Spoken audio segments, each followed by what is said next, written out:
Bueno, seguimos con la información. Bueno, seguramente usted tiene, y lo irá procesando día a día, una gran cantidad de desafíos intelectuales para entender pues las cifras que nos va compartiendo la autoridad. No es cosa sencilla, todo hay que decirlo. Sabemos que el método Centinela está basado pues en una, digamos, una especie de muestreo de 20 y tantas mil, son 26,000 unidades de salud que hay en todo el país. Han elegido 470 y tantos y a partir de ahí sacan inferencias. Leía un texto de un colega mío de la UNAM, un actuario y un hombre que bueno, se ha dedicado a las matemáticas toda su vida, una reflexión sobre la aritmética lópez-gateliana, dice, y me pareció sugerente. Yo le agradezco mucho al doctor Erdely que converse con nosotros. Arturo, bienvenido. Muchas gracias, a sus órdenes. Pues a ver, cuéntenos, ¿qué digamos, cálculos ha hecho usted que le parecen tan elementales desde el punto de vista aritmético y que contrastan con lo que nos ha estado explicando la autoridad? Doctor. Bueno, primero que hay que distinguir los tipos de información que se manejan y cómo se calculan ciertas cuestiones. Lo que yo escribí tiene que ver con la parte de la estadística descriptiva de los datos que nos han proporcionado diariamente sobre el número tanto de contagios como de fallecimientos por coronavirus. Uh-huh. ¿Y qué observa? Pues no acabo de entender algunos cálculos que hacen que tienen que ver con factores de expansión, con tasas de incidencia, digamos, aunque se maneja que esto es un asunto totalmente de epidemiólogos, pero ya cuando trabajamos con datos y vamos a calcular tasas de incidencia o tasas de letalidad o factores de expansión para hablar de estimaciones, pues ahí ya caemos en el terreno de las matemáticas y la estadística, que es en lo que yo me especializo y que creo que puedo analizar los datos que se han hecho públicos, y es justamente en ese análisis en el que no acabo de entender algunos cálculos que hace la autoridad y que me daría mucho gusto que lo pudieran aclarar. ¿Cuáles son sus principales dudas? Mi principal duda tiene que ver con la estimación del método Centinela, que usted lo acaba de resumir muy rápidamente. La primera vez que nos dieron datos del método Centinela fue el 8 de abril, y nos dieron un cálculo, una estimación de casos contagiados a la semana epidemiológica 13. ¿De dónde abarca la semana epidemiológica 13? Del 22 al 28 de marzo, según la calendarización de la propia Secretaría de Salud. Y para esa semana estimaron 26,519 personas infectadas con COVID-19 en el país, como casos estimados. Uh-huh. ¿Ok?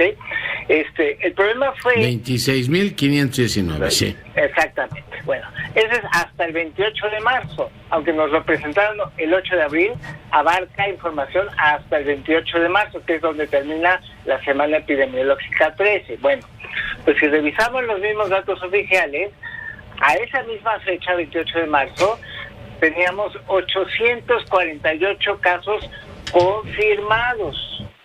Esto implica que el factor que relaciona el número de casos confirmados con los estimados es de 31.2724. ¿Por qué?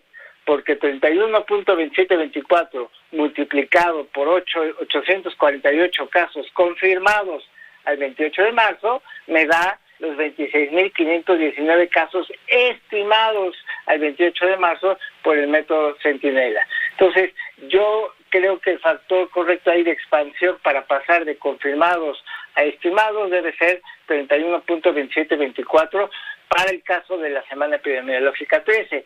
Sin embargo, ese día, el 8 de abril, las autoridades de salud hicieron un cálculo de un factor de 8.3.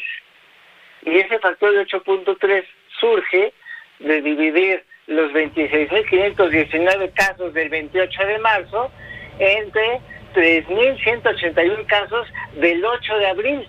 Uh-huh. Pues lo que no me queda claro es por qué dividir una cantidad del 28 de marzo entre una del 8 de abril. Esa es una de varias preguntas que hago ahí en mi escrito. Ya. Oiga, el tema de la tasa de la letalidad, ¿cómo lo ve? Pues Mire, es claro cómo lo están calculando, y yo ahí en escrito pues demostré que puedo reproducir y llegar a las mismas tasas de letalidad que han publicado. Puse de ejemplo el 17 de abril, y todo depende sobre qué base se calcule, ¿no? Por ejemplo, al 17 de abril teníamos 546 personas confirmadas que fallecieron por COVID-19. Sí.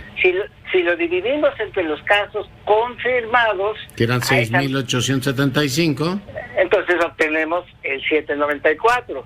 Pero si lo dividimos entre los 55.951 del método Centinela a la semana 0.98. Entonces aquí ya nos meten ruido con dos tasas de letalidad distintas. Hasta antes. ¿Y cuál es la buena abril, entonces? La de casos confirmados, ¿no? Las dos no son útiles. Aquí lo que me sorprendió es que hasta un día antes solo nos reportaban una, la de casos confirmados. A partir del 17 de abril empiezan a manejar dos tasas diferentes, que bueno, queda claro cómo calculan cada una. Y hoy me llevé la sorpresa en la conferencia de prensa que acaba de terminar, que ya no reportaron ninguna tasa de letalidad, ni la de casos confirmados ni la de casos estimados. La de confirmados sale muy alta, y si sin embargo la de estimados pues sale muy alto el número. Sobre la tasa de incidencia, ¿qué nos comenta, doctor? Sobre la tasa de incidencia se relaciona algo con esto. Un poquito lo que le entendía a la autoridad de salud de usar la otra tasa más baja es que dicen, ya tenemos el método Centinela, lo que nos dice el método Centinela de casos estimados es una visión más realista del contagio real en el país. Ok, pues yo esperaba que con ese mismo dato del método Centinela calcularan la tasa de incidencia, que es dividir los casos de contagio entre la población de México. Y ahí si no... O sea, 128 millones y casos confirmados 7,000 y pico tuvimos hoy, ¿no? Exactamente, pero si ya tenemos el dato de la estimación del método Centinela, que el último caso que tenemos es de 55.951, pues yo esperaba que dividieran entonces ese número entre la población de México para tener una tasa de incidencia más realista. Entonces, como que para una cosa se usan los datos, los casos confirmados, pero para la otra... Ya. Que es como si estuviera usando una regla con centímetros o con pulgadas, ¿no? Está cambiando el marco de referencia, y entonces esto lo que hace es que pues nos genera dificultad para estar siguiendo y entendiendo cómo están moviendo estos indicadores. Ya, pues doctor Elderly, nos queda muy claro, le agradezco muchísimo su reflexión. Muy buenas noches.